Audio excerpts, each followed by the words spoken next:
So আজ আমরা নেটফ্লিক্সের তরফ থেকে সদ্য মুক্তিপ্রাপ্ত এমন একটা সার্ভাইভাল মুভিকে দেখতে চলেছি যার IMDb রেটিং 8.5। মুভিটা একটি অস্কার পেতে পারে এবং সত্যি বলতে এই মুভিটি ওয়ার্ল্ডের টপ 20 সার্ভাইভাল মুভিগুলোর মধ্যে একটি হবে, কারণ এই মুভির প্রত্যেকটা সিন গায়ে কাটা দেওয়ার মতো। আর যখন আমি জানতে পেরেছি এটি একটি সত্য ঘটনার উপর বানানো হয়েছে তখন কিছুক্ষণ আমি থমকে গিয়েছিলাম। তাই তোমরা মুভিটা দেখার সময় মাথায় রাখবে এটা কারোর সাথে আসলেই ঘটেছিল, তাহলেই এই মুভিটা দেখার সময় তোমাদের আলাদা ফিল হবে। বলছিলাম একটা মালয়ালম সার্ভাইভাল থ্রিলার মুভি যার নাম দ্য গোট লাইফ, অর্থাৎ ছাগলের জীবন। তো আর দেরি কিসের, শুরু করা যাক। মুভি শুরু হয় সৌদি আরবের এয়ারপোর্ট থেকে, যেখানে ইতিমধ্যে দুইজন লোক ইন্ডিয়ার কেরালা থেকে সৌদি আরব এসেছে। তারা দুইজন আসলে ভাই ভাই ছিল। বড় ভাইয়ের নাম নাজিব আর ছোট ভাই হাকিম।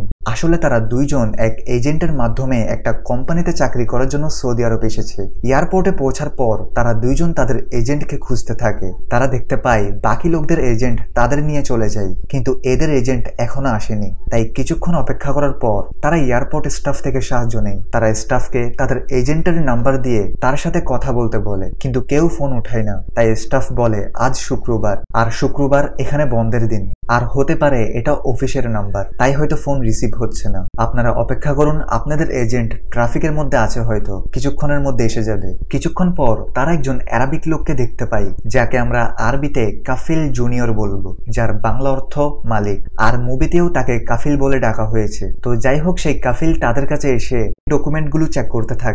এরপর সে তাদের দুজনকে তার সাথে আসার জন্য বলে। তখন নাজিব আর হাকিম বুঝতে পারে এটা তাদের এজেন্ট, তাই তারা দুইজন তার ইশারায় তার ট্রাকের পেছনে উঠে পড়ে। তখন তাদের দুইজন থেকে খেয়াল আসে বাকি এজেন্টরা তাদের লোকদের এসি বাস করে নিয়ে গিয়েছে, কিন্তু এই লোকটা আমাদের ভাঙা ট্রাক করে কেন নিয়ে যাচ্ছে। তবুও তারা চুপচাপ বসে থাকে, এটা ভেবে যে যেমন গাড়ি হোক না কেন কাজে পৌঁছাতে হবে। মাঝ রাস্তায় নাজিব বলে, হাকিম আমরা মাকে ফোন করতে তো ভুলেই গিয়েছি, আমরা এখানে এসেছি অনেকক্ষণ হয়েছে, তিনি আমাদের জন্য চিন্তা করছেন হয়তো। তাই হাকিম গাড়ির জানালাতে ঝুঁকে কাফিলকে বলে আমাদের ঘরে ফোন করতে হবে, কিন্তু জুনিয়র কাফিল তাদের কথা বুঝতে পারে না এবং উল্টো বলে পেছনে বসে পড়ো, না হলে পড়ে যাবে। রাস্তায় সেই কাফিল তার গাড়ির পাশে আরেকজন গাড়ির ড্রাইভারকে দেখতে পাই, যে তাকে জিজ্ঞেস করে এই দুইজনকে মার্কেট নিয়ে যাচ্ছ কি? কাফিল বলে না, এরা অসুস্থ তাই হসপিটাল নিয়ে যাচ্ছি। হাকিম আর নাজিব গাড়িতে ঘুমিয়ে পড়ে। এরপর অনেক লম্বা সফর শেষ করার পর শেষ পর্যন্ত সেই কাফিল জুনিয়র মরুভূমির মাঝখানে গাড়ি থামায়। চারপাশের নির্জনতা দেখে এরা দুই ভাই ভয় পেয়ে যায় এবং তারা তাদের ডকুমেন্ট দেখিয়ে বলে আমরা চাকরি করার জন্য শহরে এসেছিলাম, আপনি ভুল করে আমাদের এখানে নিয়ে এসেছেন। কিন্তু অদ্ভুত ব্যাপার, সেই কাফিল জুনিয়র তাদের কথায় পাত্তা দেয় না। তখন এই সামনে থেকে আরো একটি আরবিক লোক সেখানে আসে, যাকে আমরা কাফিল 2 বলে ডাকবো। কাফিল জুনিয়র লোকটিকে বলে তুমি এই ছোট ছেলেটাকে রেখে দাও, আমি কাল সকালে আসব। এরপর সে নাজিবকে আবার ট্রাকে বসতে বলে, আর ওদিকে কাফিল 2 হাকিমকে জোর করে ভেতরে নিয়ে যেতে থাকে। তখন তারা দুই ভাই চিৎকার করে বলতে থাকে আমাদের আলাদা করো না, আপনারা আমাদের ভুল বুঝছেন। কিন্তু কেউ তাদের কথা শোনে না, বরং কাফিল জুনিয়র নাজিবকে মারতে মারতে ট্রাকে বসিয়ে দেয়। তারা দুই ভাই বুঝতে পারে না তাদের সাথে কি হচ্ছে, তবুও তারা কিছুটা বুঝতে পারে হয়তো এখানে তাদের কিছু একটা দেয়া হবে বা গুরুত্বপূর্ণ একটা কাজ করতে হবে। তারপর কাফিল জুনিয়র আরো একটি লম্বা সফর শেষ করে আবারও তার গাড়িকে মরুভূমির একটি জায়গায় থামায়। এখানেও সে একটা নতুন আরবিক লোকের কাছে আসে, যাকে আমরা শুধু কাফিল বলে ডাকবো। তখন কাফিল জুনিয়র লোকটিকে বলে দেখো আমি তোমার জন্য একজনকে নিয়ে এসেছি, তুমি এখন একে রেখে দাও। নাজিব তার ভাষায় এবং ইংরেজিতেও নতুন কাফিলকে বোঝানোর চেষ্টা করে, কিন্তু তার ভাষা তো কেউ বুঝতে পারে না। এরপর কাফিল জুনিয়র নাজিবকে সেখানে রেখে চলে যায়। এরই মধ্যে নাজিব সামনে হিন্দি বলতে পারে একজন বৃদ্ধ লোককে দেখতে পায়। বৃদ্ধটি তাকে জিজ্ঞেস করে কে তুমি, কিন্তু নাজিব থেকে পানির অনেক পিপাসা লাগে। তাই নাজিব বৃদ্ধকে পানির ব্যাপারে জিজ্ঞেস করে। সে বৃদ্ধটি তাকে একটি পানির ট্যাঙ্কের দিকে ইশারা করে। নাজিব সেখানে গিয়ে পানি খেয়ে একটু স্বস্তি পায়। তখনই একটা উট তাকে সেখান থেকে উঠিয়ে দেয়। উটকে দেখে নাজিব ভয় পেয়ে যায়। এখন বাইরে বেশি ঠান্ডা হওয়ার কারণে নাজিব কাফিলের টেন্টের ভেতর যায় এবং শুয়ে তার অতীতের কথা ভাবতে থাকে, যেখানে আমরা জানতে পারি আসলে নাজিব কেরালার মধ্যে নদী থেকে বালু তোলার কাজ করত। তখন তার একজন সাথী যার নাম সন্তোষ তার বোনের জামাইয়ের ব্যাপারে জানতে পারে, যে কিনা সৌদি আরবে কাজ করে। আর এখনের সময় সৌদি আরবের ভিসা সহজেই পাওয়া যাচ্ছিল। নাজিব সন্তোষকে জিজ্ঞেস করে সেখানে যেতে কত খরচ হয়। সন্তোষ বলে মাত্র 30,000 টাকায় ভিসা আর পাসপোর্ট এসে যাবে। নাজিব বলে আমার কাছে এত টাকা নেই, এটার জন্য তো আমার থেকে ঘর বিক্রি করতে হবে।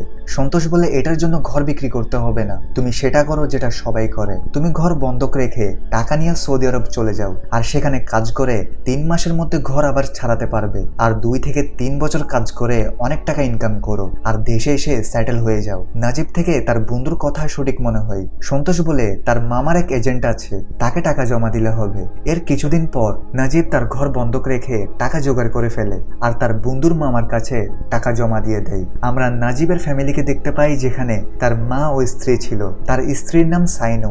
সাইনোর 2 ভাই সৌদি আরবে কাজ করে, তাই সেও তার স্বামীকে সেখানে গিয়ে কাজ করার ব্যাপারে খুশি হয়।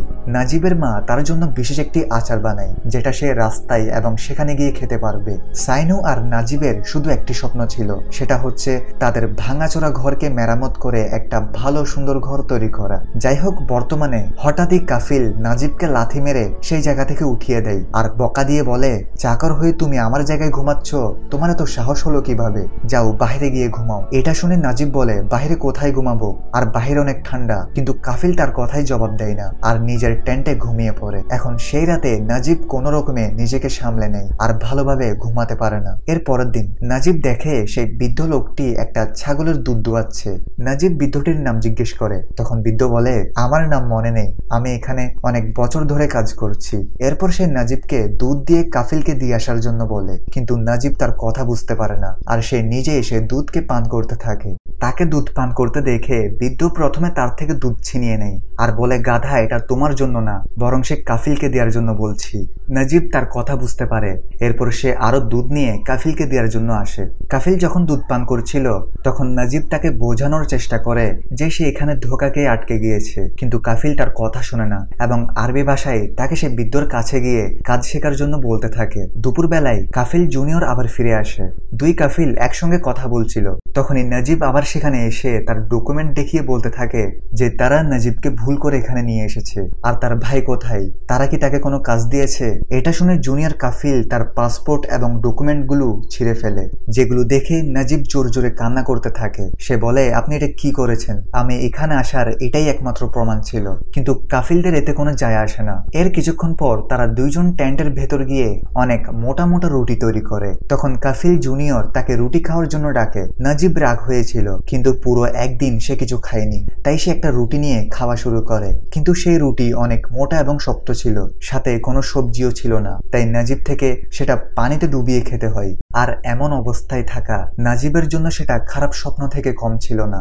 এরপর বিকালে সে ওই বুড়ো লোকটির সাথে দেখা করে, আর জিজ্ঞেস করে এখান থেকে মেন রুট কত দূর। বৃদ্ধটি বলে সে জানে না কত দূর পর রোড আছে, সে কয়েক বছর ধরে কোনো রোড দেখতে পায়নি। এসব শুনে নাজিব বুঝতে পারে হয়তো যেভাবে তাকে এখানে আনা হয়েছে, সেভাবে এই বৃদ্ধকেও এখানে আনা হয়েছিল। এখানে রাতে ঠান্ডা পড়ার কারণে নাজিব কাফিলদের একটা ভাঙাচোরা গাড়িতে ঘুমানোর চেষ্টা করে। আমরা ফ্ল্যাশব্যাক দেখতে পাই, যেখানে সাইনু আর নাজিব তাদের বাচ্চার নাম ভাবছিল। আর দেখতে দেখতে সেই দিনটা চলে আসে, যেদিন পুরো ফ্যামিলি নাজিবকে বিদেশ ছাড়তে রেল স্টেশন আসে। এখানে আমরা জানতে পারি হাকিম আসলে নাজিবের খালাতো ভাই, যে কিনা তার সাথে সৌদি আরব কাজ করতে এসেছে। কিন্তু 2 ভাইয়ের মধ্যে আপন ভাইয়ের মতোই ভালোবাসা রয়েছে।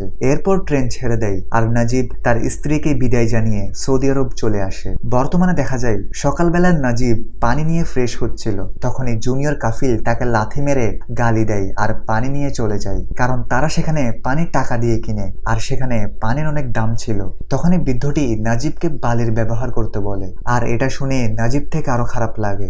এর কিছুক্ষণ পর সেখানে টাঙ্কিতে পানি ভরার লোক তার গাড়ি নিয়ে আসে। তখন সুযোগ পেয়ে নাজিব তাকে রিকোয়েস্ট করে যে সে তাকে তার গাড়ি করে মেইন রোড পর্যন্ত ছেড়ে দেয়, সে ভুল করে এখানে চলে এসেছে। তখনই সেখানে কাফিল জুনিয়র চলে আসে, আর সে নাজিবকে বলে তুমি এর সাথে কি কথা বলছো, মনে হয় তুমি শুধরাবে না। এটা বলে সে তার মাথার বেল্ট দিয়ে তাকে মারতে থাকে। আর যখন নাজিব তার হাত ধরে, তখন কাফিল তার বন্দুক নিয়ে আসে, যেটা দেখে নাজিবের হুশ উড়ে যায়। তখন কাফিল বন্দুক দিয়ে তার মাথায় আঘাত করে। তখনই সেই টাঙ্কির পানি ফুল হয়ে পড়তে থাকে, আর সেই পানিগুলোকে দেখে নাজিব ভাবতে থাকে যে কিভাবে সেখানে পানির কষ্ট পাচ্ছে, যদিও তার গ্রামে পানির কোনো অভাব ছিল না, সে নদীতে গোসল করত।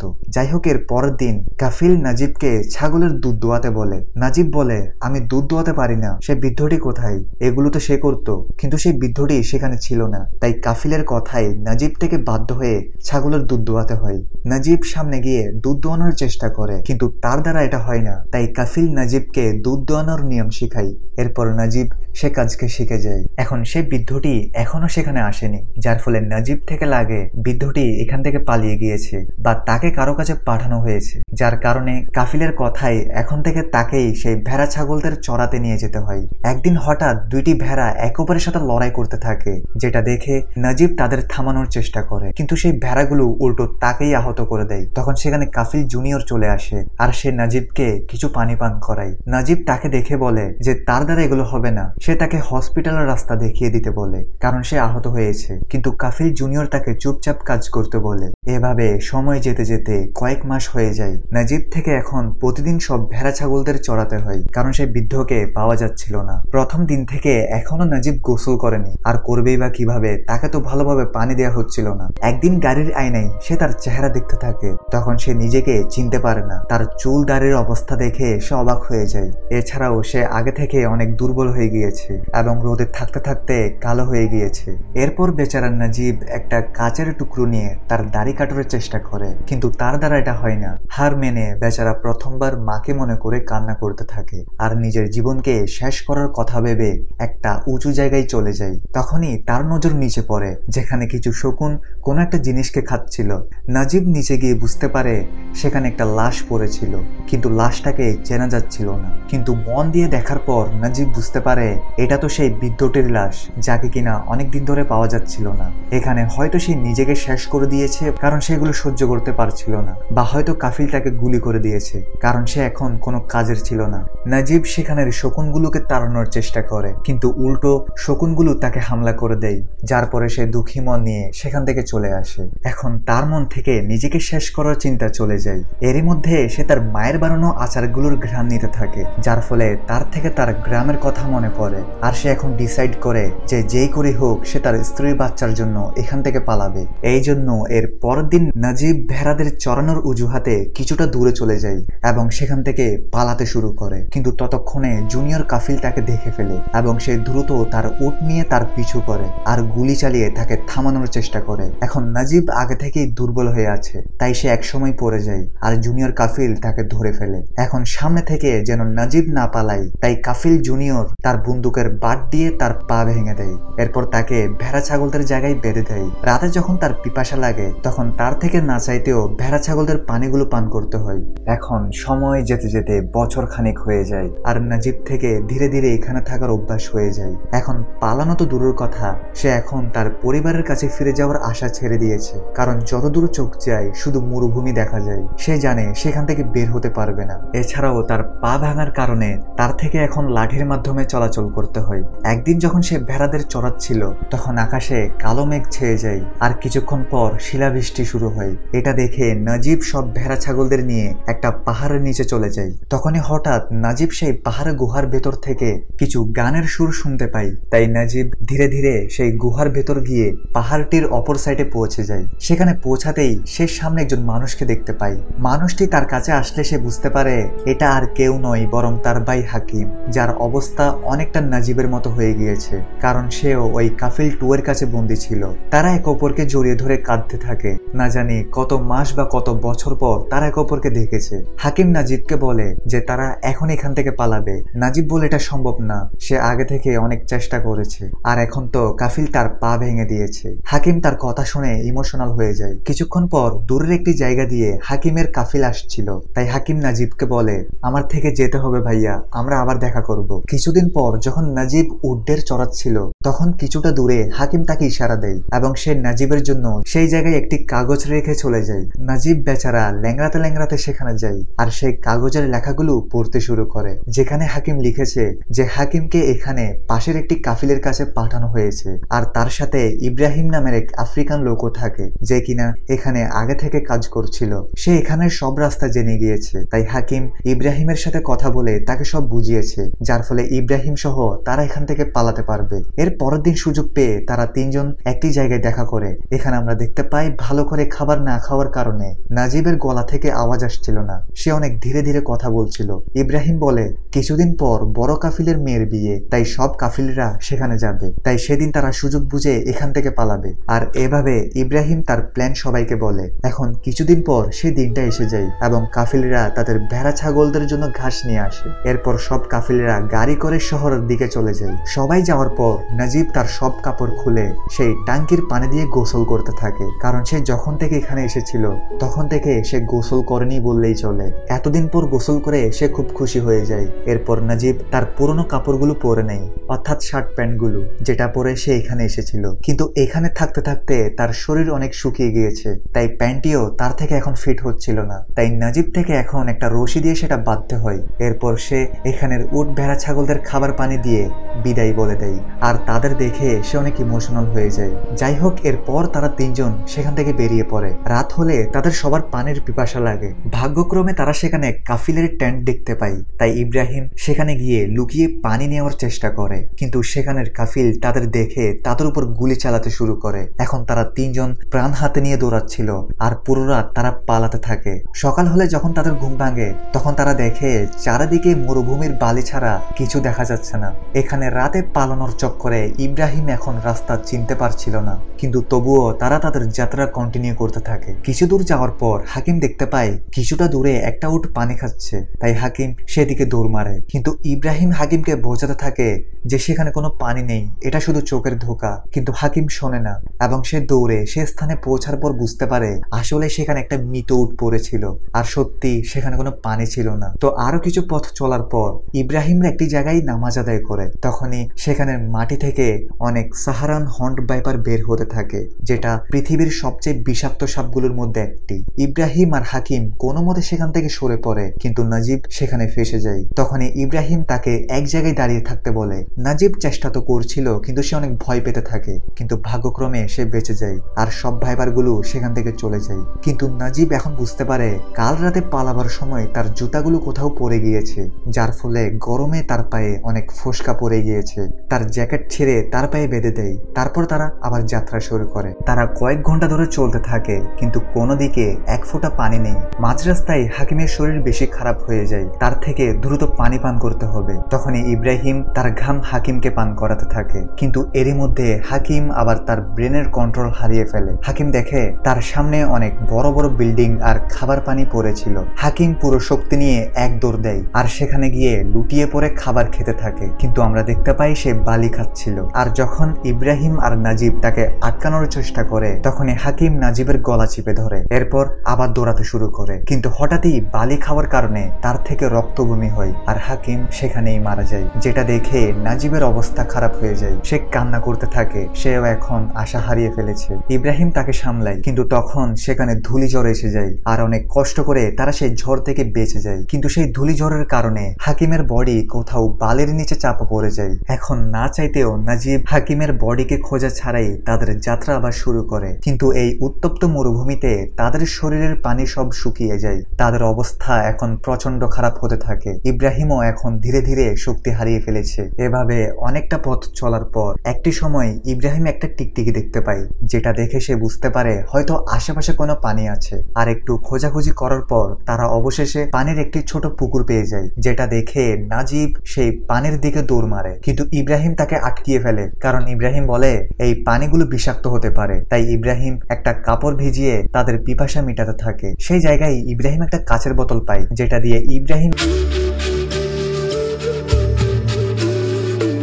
বাঁশির সুর বাজাতে থাকে, যার ফলে কিছুক্ষণ পর সেখান দিয়ে পাখির অনেক ঝাঁক উড়ে যায়, যেটা দেখে ইব্রাহিম বুঝতে পারে এখন তাদের কোন দিক দিয়ে যেতে হবে। এবং ইব্রাহিম এটাও বুঝতে পারে কারণ পানিগুলো কিছুটা খাওয়ার পর তাদের শরীরে কোনো প্রতিক্রিয়া দেখা দেয়নি। যাই হোক, সকালে তারা আবার যাত্রা শুরু করে, কিন্তু নাজিবের শরীরে এখন শক্তি নেই, তাই তারা সন্ধ্যার সময় একটি জায়গায় ঘুমিয়ে পড়ে। সকাল হলে নাজিব দেখতে পায় তার পাশে ইব্রাহিম নেই। এদিক ওদিক খুঁজে এসে বুঝতে পারে ইব্রাহিম এখান থেকে চলে গিয়েছে। আর যাওয়ার সময় ইব্রাহিম তার জন্য এক বোতল পানি রেখে গিয়েছে, যেটা সে ওই পুকুর থেকে নিয়েছে। আর বোতলের উপরের শুকনো খেজুরটি ইব্রাহিম পুকুরের পাশে কিছু খেজুর গাছ থেকে নিয়েছে, কিন্তু খেজুরগুলো শুকনো। তো এখন এই সব পানিগুলো পান করে নাজিব তার মনে কিছুটা শান্তি পায় এবং সে একা তার যাত্রা শুরু করে। কিন্তু এই মরুভূমিতে এক বোতল পানি খেয়ে কতক্ষণ থাকা যায়? নাজিব বহু কষ্ট করে তার শেষ চেষ্টা চালিয়ে যেতে থাকে। এভাবে আরো একটি দিন আসে আর নাজিব কষ্ট করে হাঁটতে থাকে। হঠাৎই তার শরীরে পানি না থাকায় সে লুটিয়ে পড়ে। তখন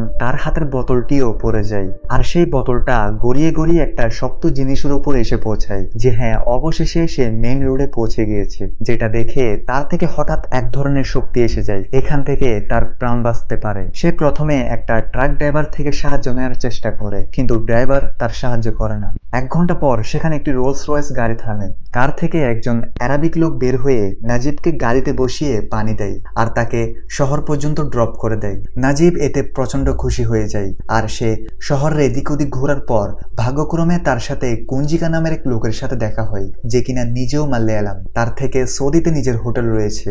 নাজিবের অবস্থা দেখে সে তাকে গোসল করায় এবং তার চুল দাড়ি কেটে দেয়, সাথে তার চিকিৎসা করা হয়। এর কিছুদিন পর নাজিব কুঞ্জিকাকে তার ঘরের ব্যাপারে বলে। এরপর কুঞ্জিকা তার ঘরে ফোন করে নাজিবের সাথে কথা বলতে বলে। এখন 4 বছর পর নাজিব তার স্ত্রীর সাথে কথা বলে আর সে জানতে পারে তাদের ছেলে হয়েছে।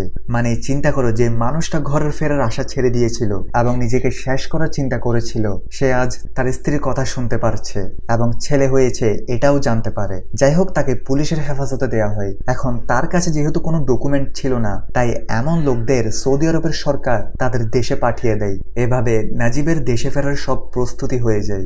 পুলিশ স্টেশনে নাজিব ইব্রাহিমের ছবি দেখতে পাই। হয়তো ইব্রাহিম মিসিং বা মারা গিয়েছে। যাই হোক, এর পরের দিন জেলে নাজিবের মতো লোকদের লাইনে দাঁড় করানো হয় এবং সেখানে কিছু কাফিলদের ডাকা হয়। আসলে সেখানে নিয়ম ছিল, কোনো কাফিল সেখানে তার গোলামকে চিনে ফেললে তাহলে সে তাকে নিয়ে যেতে পারবে। এখন একজন কাফিল তার গোলামকে মেরে মেরে নিয়ে যেতে থাকে। নাজিব এগুলো দেখে অনেক ভয় পেয়ে যায় আর সে ধীরে ধীরে লুকানোর চেষ্টা করে। এরই মধ্যে নাজিবের জুনিয়র কাফিল সেখানে আসে আর সে নাজিবকে দেখতেই চিনে ফেলে। কিন্তু তার কথার মাধ্যমে আমরা বুঝতে পারি আসলে 4 বছর আগে যখন হাকিম আর নাজিব এখানে কাজ করতে এসেছিল, তখন জুনিয়র কাফিল তাদের ধোকা দিয়ে তার সাথে নিয়ে যায়, কারণ সে গোলাম ক্রয় বিক্রয়ের দালাল।